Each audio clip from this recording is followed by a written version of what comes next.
Well, it's another morning here, and it's time to get some more work done on this machine. So, I know that first video was a long one. It tried to show you a couple of little details on setting the gibs on the column and all of that. We'll try to get the rest of this moving a lot quicker. So today I'd like to get the saddle on. Before I could do that, however, it appeared we tested the oiler, and I pretty much had oil coming out where I needed it to come out, with the exception of this front, this threaded bushing in the front. So I'm thinking we've got a clogged line here. It doesn't look like it's been crushed, but it does. It's pretty flat here. So we'll bring the camera over and we'll take a look at that.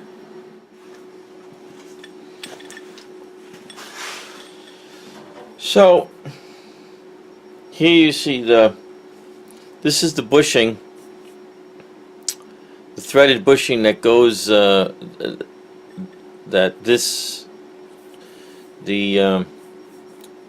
saddle actually rides on this end, and the threaded bushing is bolted in. I noticed when I took this apart, I thought this is a little loose. I thought this had a little more wear in it than I expected to see. Certainly it's a lot, much sloppier than the threaded bushing on the bearing for lifting the head.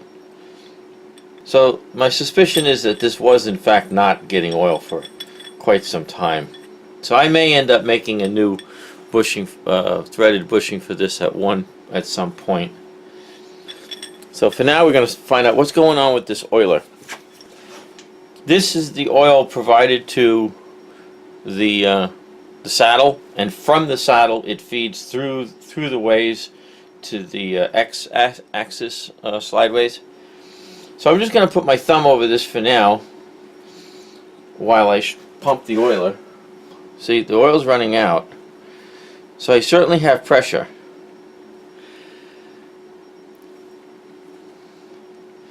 There's no lack of pressure there, but I have no oil here. There we go, a little better perspective on what I'm actually doing, besides playing with my coffee.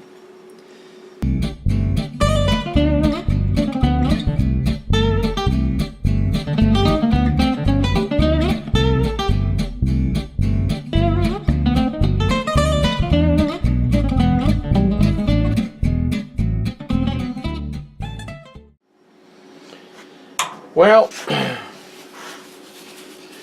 we took the jet out, and it does pass oil.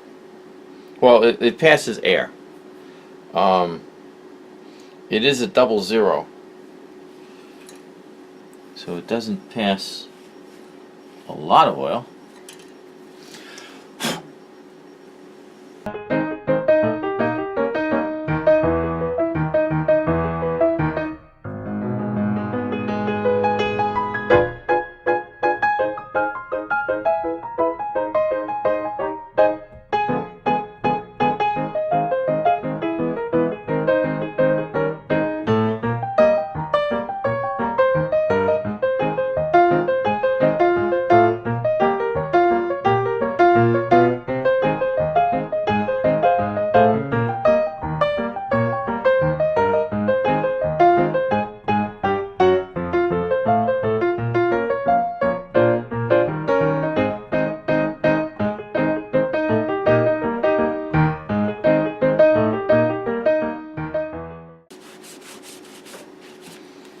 I think it's time to reveal.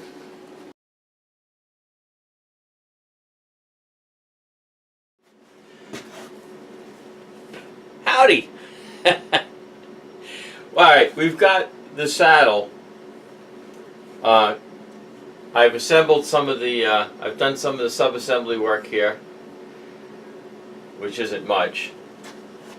And we've gotten all the tape. Where am I going to stand? I guess all locations are equally poor at this point. So can you see me back here? So we've got all the tape off the ways, and we've run a flat scraper over them just to look for any high spots. Didn't really find much. So I'm just going to do a dry fit, and if everything looks good, we'll lift it up again and squirt it with some oil and set it back down.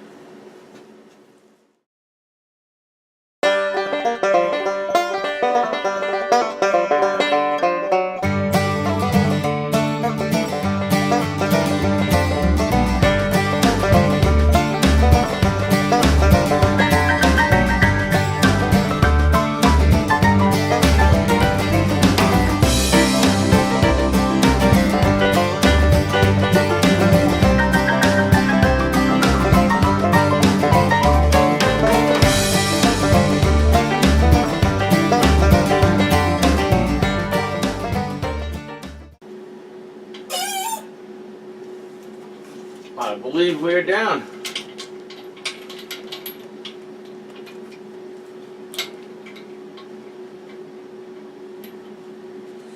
Take out some of my Boy Scout knots here.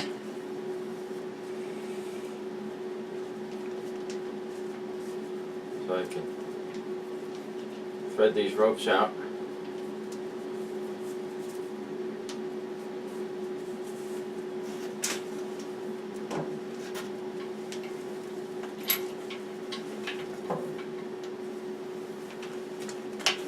Those were rather carefully threaded through there to avoid being in the way, getting pinched, or any of that. Now,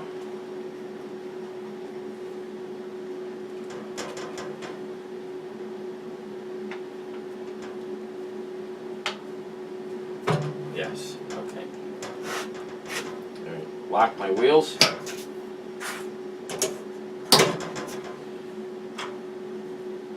Wow. Nice. Nice.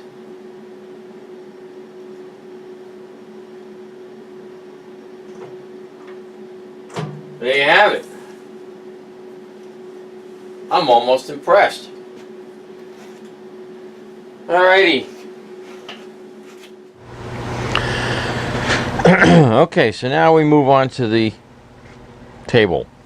Now this is, you're looking at the bottom of the table here, because some damn fool managed to spray paint the ways.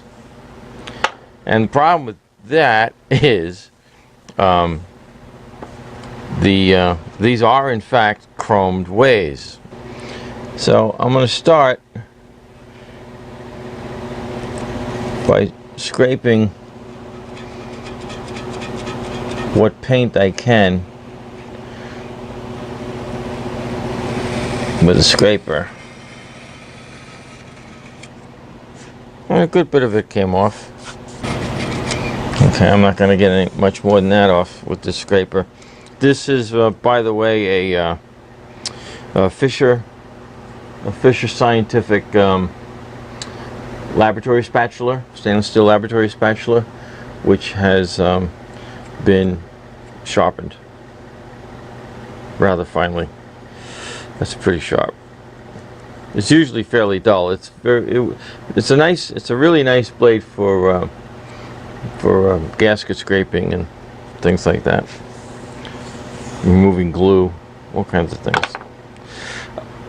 So let me get a little acetone, and we'll get these ways cleaned right up.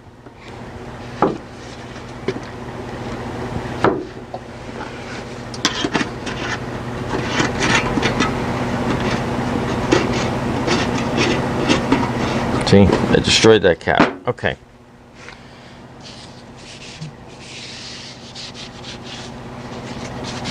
Comes right off. Get the clean parts, cleaner.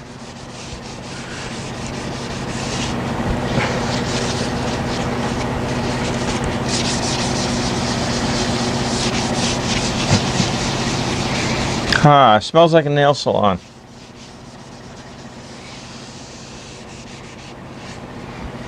That's why the ladies like to go get their nails done. Catch a buzz.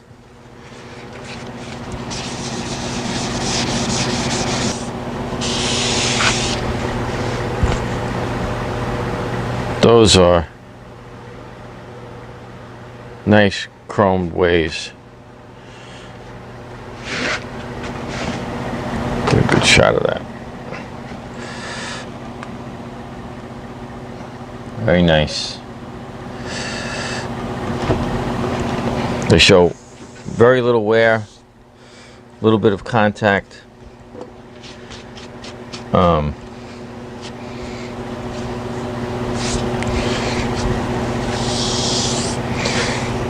And I see one or two kind of divots. Actually, they kind of look like chips in the chrome plating, which is possible. There's another one there.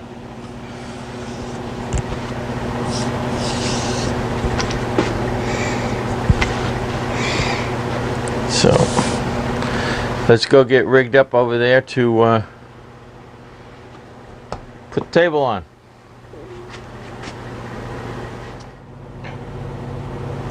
And now comes the exciting part, almost. So we have some springs and some felt wicks for lubricating the ways. I want to. Okay, so these were in that way, and I've already tested I'm going to give this another squirt anyway. I've already tested the ability of the oiler to deliver oil up into here, and it does indeed deliver oil. But we're going to fill these now.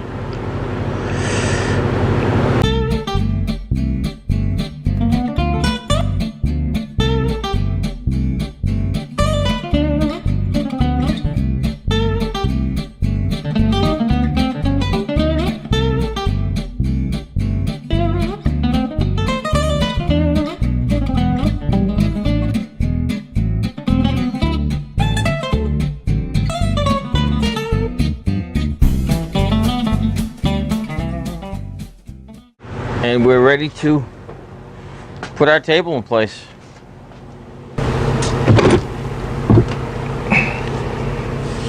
One last swipe of the hand.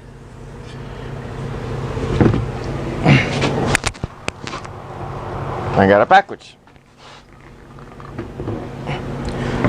I turned it around so it wouldn't be backwards, but then I moved the table to the other side of the passageway here. Okay, here we go.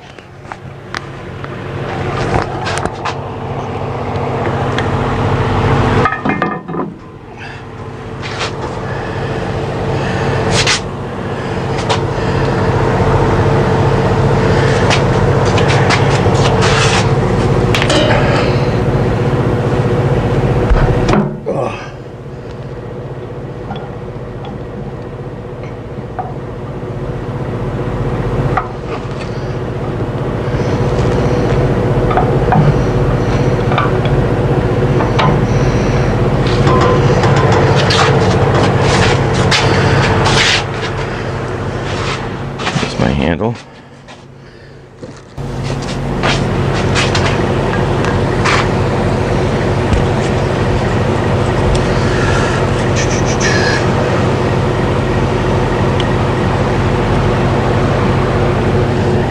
So there we go. Got plenty of oil in there.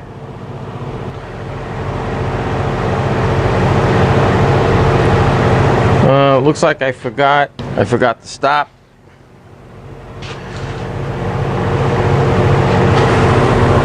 This needs to go in there.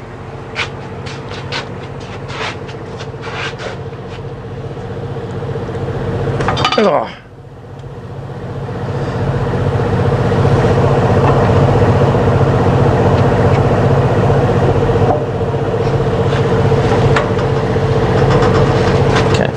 So we'll tighten all that up, get our stop pins in, and we'll be in good shape. So the next thing is get this spindle in there. I still have to clean that up a little bit. I just have to wipe it down. It's not going to get painted or anything, but I do just want to wipe off some of the age on it, and it's pretty clean actually. Slide that in there and get the wheel shroud all cleaned up and painted, and so bring it back when we get those parts ready.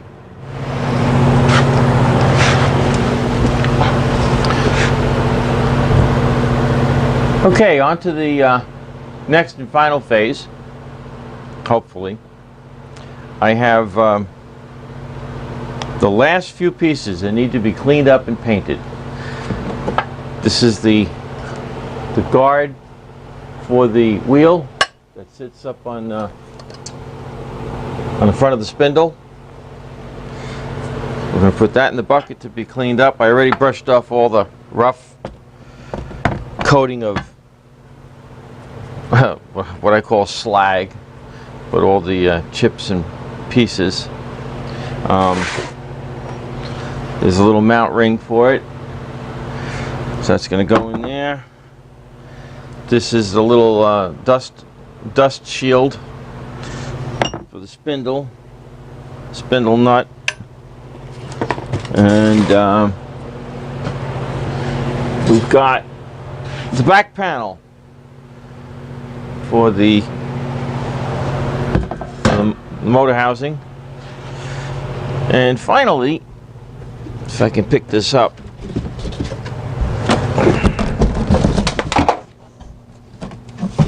oh look, my missing can of paint.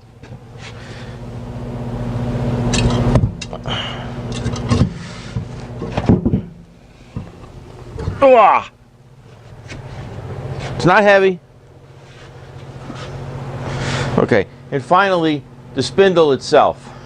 This really, I'm just going to wipe this down. I'm not going to re-clean it and paint it. It doesn't really need it. Just going to make sure that there's all the machine and fitted surfaces. Let me bring this down a little. Make sure that all the machined and fitted surfaces are adequately cleaned for reassembly. So let me get this stuff cleaned up, and we'll bring it back when we're ready to get these last few parts put on. I also have acquired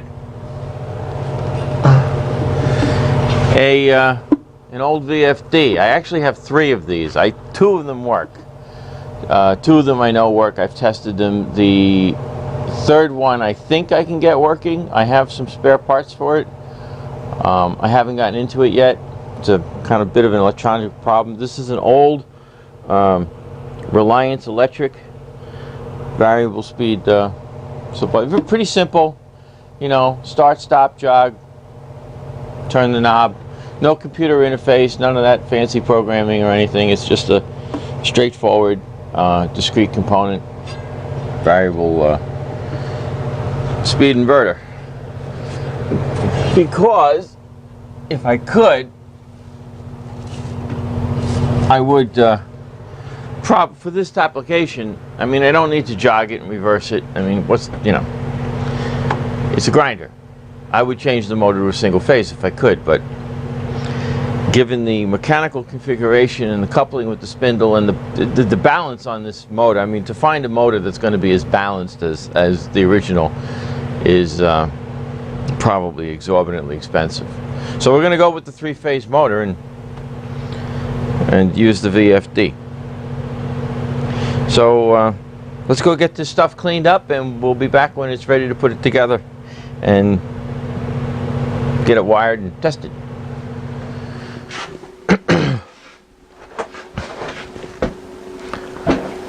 Well, I think it's time to wrap this one up. And I finally, after we've had some lousy weather lately, so it's been a while getting the last very few pieces cleaned and painted, ready to go on. I've been anxiously awaiting a break in the weather, and we kind of got it today. It's 30 degrees out, and I know you're not supposed to paint in the cold. But what happens if you paint in the cold? The solvent doesn't flash off as quickly? Okay. That doesn't seem so bad. Gives the paint time to level out and nice smooth coat. And sure enough, I'd say that worked pretty good.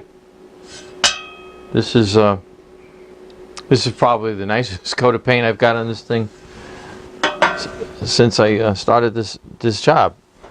Here's the cover, and came out quite nice. So painting in the cold, not the worst thing in the world. All right, so we're going to wrap this up pretty quick. Let me zoom in on the spindle. We're going to put these parts together. Thing wrapped up. So the first thing we got to put on here is the little labyrinth cap that prevents the grinding dust from getting in any closer to the spindle than we want it. A little nut on there. I gotta reach around behind you and grab my spanner wrench.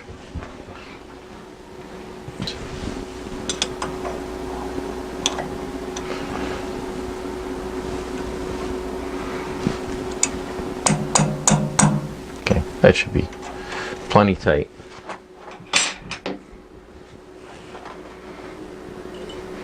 I'm just going to do this in real time because it's just going to be really that quick. There's the mount.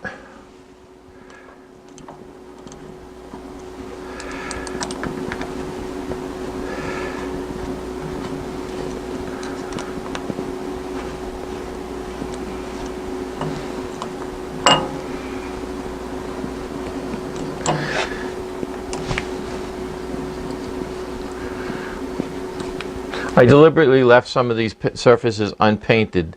This is the surface upon which the wheel guard is can spin, and it didn't seem much point in having paint between those two items, even though there was paint in the original, and it was difficult to turn. I mean, it kind of jerked and stuttered when you try to move it. And this is a cast piece that I'm putting on. I thought it might be steel, but once I got the paint off, it was pretty obvious it was cast. And now this goes on.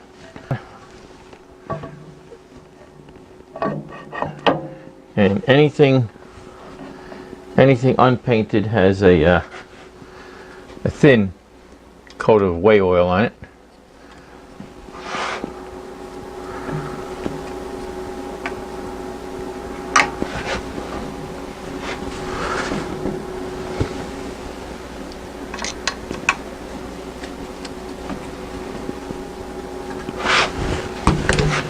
And the other side.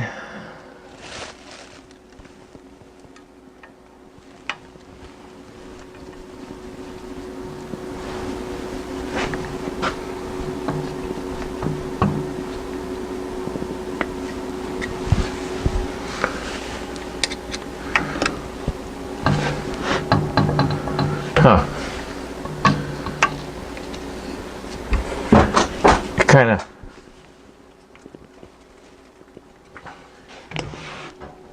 Okay. And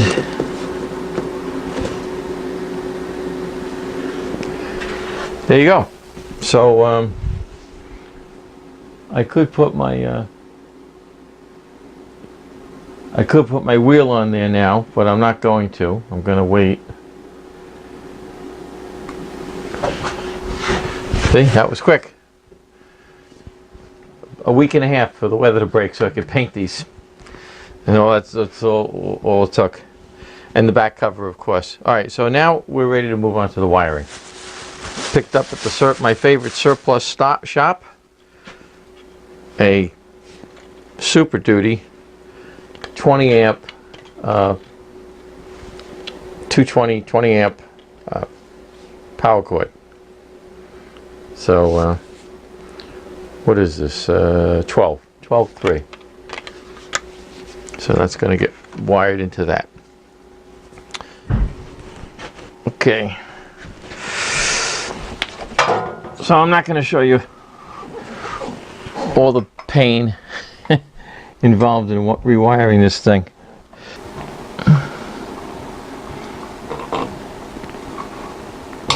Okay.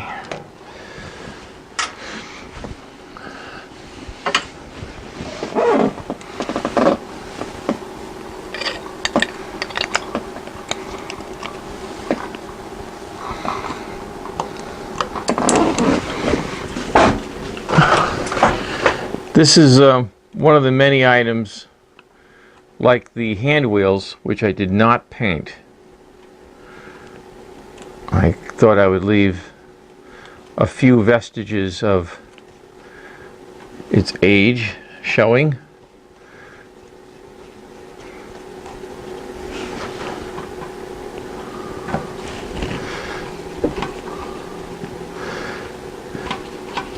It is obvious that this machine was, at one point in its life, was given a repaint, and it looks like they took their time. They did a nice job. Might have been a professional refurbishment or something that was done.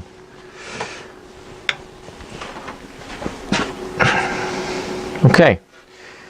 There's an LB box coming into this, which branches over to the switch and up to the motor.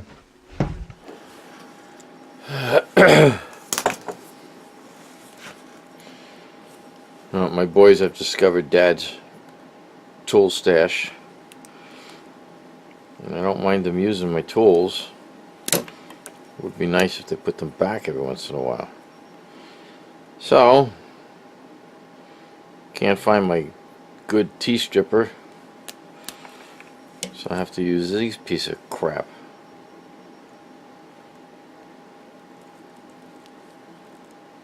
It's okay. We'll survive. Got my good Halloween Allen Bradley crimpers.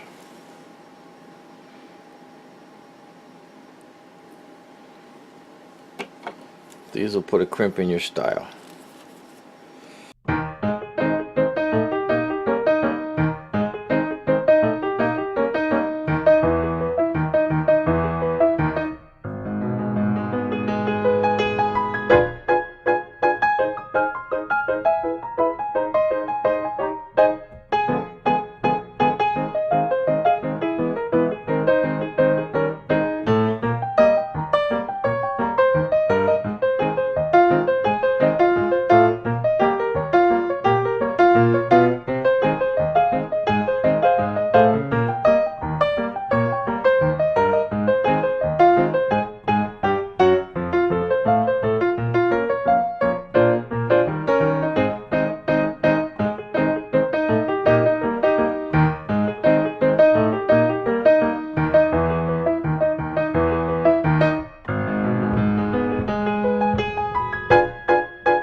Okay.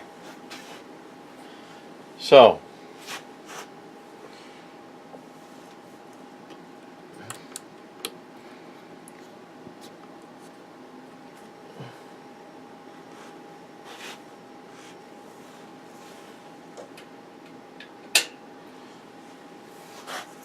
let's plug this in. Well, foiled again.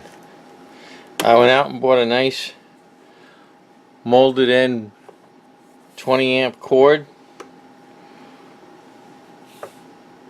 and that's not a 20 amp plug. I'm sorry, that's not a 220 plug. That's a 110. This is 20 amp 110. So I got to change the plug on here, and that's out in the barn, and it's 22 degrees out, and the barn is about 600 feet away. So we'll do some more of this tomorrow.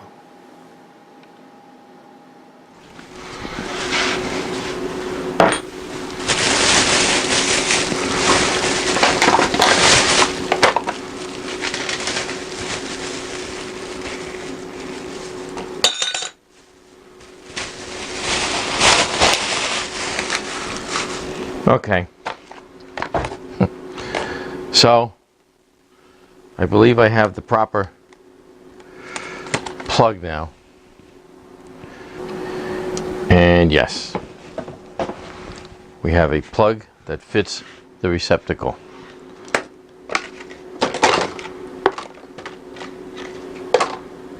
And we have a hot beverage. I also picked up a cover for the primary junction box on the side of the machine.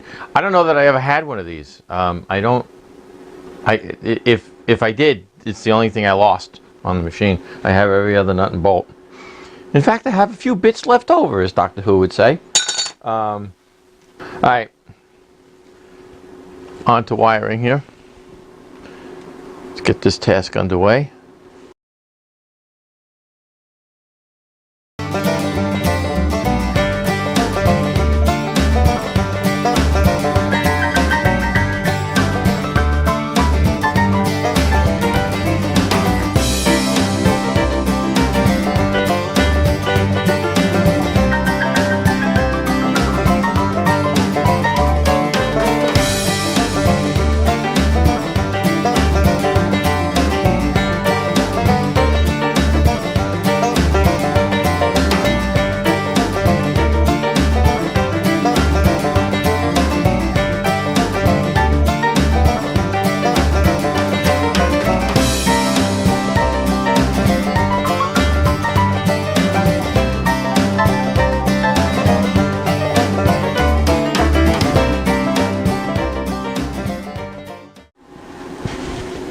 So we're just gonna plug it in.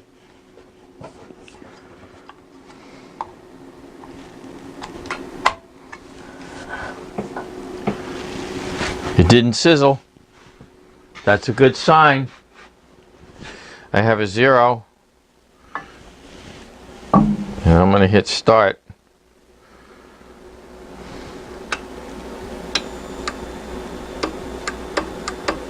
Nothing.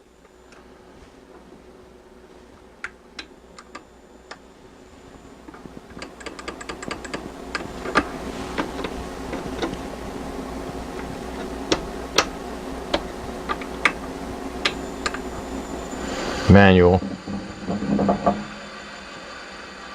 It's spinning. It's spinning backwards.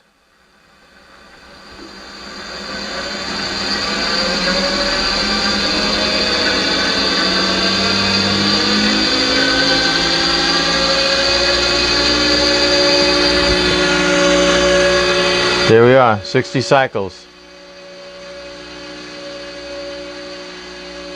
Nice and smooth. Well, if I reverse it,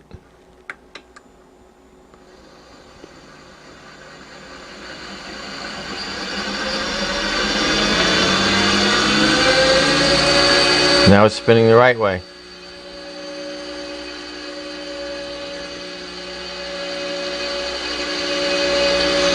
All right.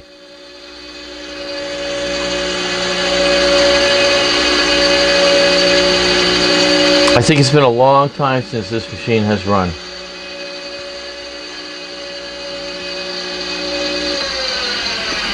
So I'm going to flip 2 wires just so that this is running forward is forward. And the easiest place to do that is going to be that outside junction box before I put this cover on.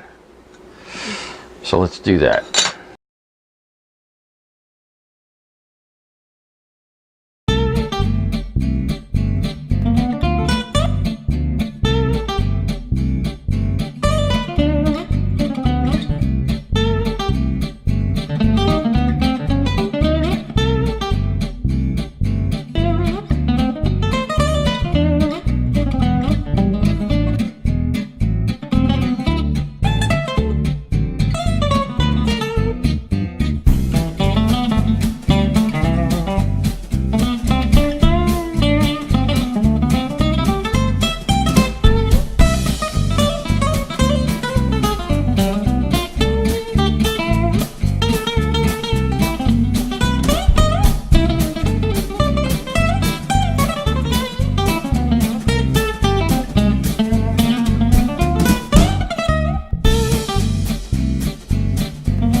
So there you have it. My first part on the surface grinder. And it looks pretty good to me. It's not perfect.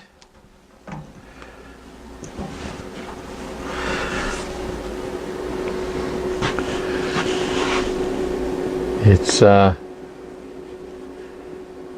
certainly, now you see it's a little streaky.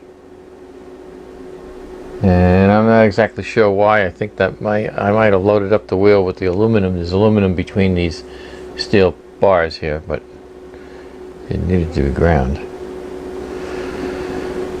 And I have a lot to learn about surface grinding, obviously. But there you go. It looked kind of like that before, all back up a little bit. It looked kind of rusty. Big rust stain there. And now it looks like that.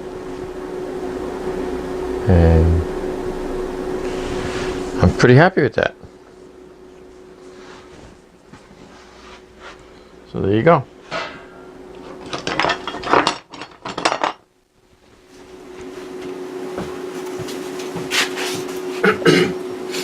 Well, there you have it. Ladies and gentlemen, it's pretty much done, back in working order. I have a few things left to do on here, which I'm not going to bother videotaping.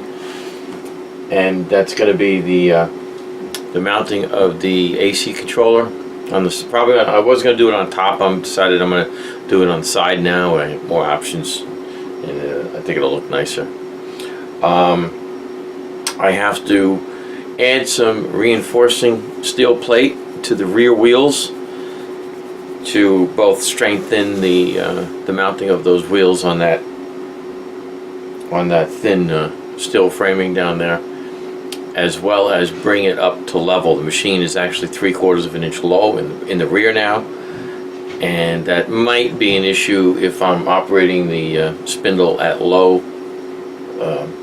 heights just above the table, which I probably will be most of the time, because the oil has to drip all the way from the top of the column into a little cup at the top of the spindle carrier. And I have to come up with some sort of a spray coolant methodology. I'm not quite sure what I'm going to do there. I looked at a fog buster today. It looked pretty nice. Maybe a cool mist unit. I mean, there's a couple of ways it could go. I could homebrew something as well. I mean, what the hell? We can machine stuff, right? But I have air pressure regulators and all that kind of stuff. I just need to come up with some sort of a nozzle hose reservoir system. I don't want anything. I don't want a lot of real flood coolant. I don't want to deal with pumps, and I think something along the lines of cool mist will serve my needs. Just squirting. Where was it? Just squirting a little. This is cool mist in here. Just squirting a little of this on top of the part. I saw a world of difference. Whatever this stone is, it loads up pretty quickly.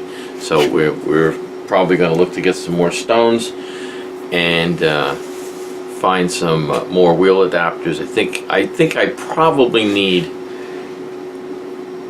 probably 2 or 3, maybe 4 types of stones in terms of grit type and hardness and all that kind of thing. I'm not exactly sure, but I think a variety of stones is in order. Hard stuff, soft stuff, mild steel, tool steel, various things. I don't know that I need to have a collection of 20 different kinds of stones, but I think 3 or 4 probably at a minimum. So that's it. And I'm very happy to have this machine done.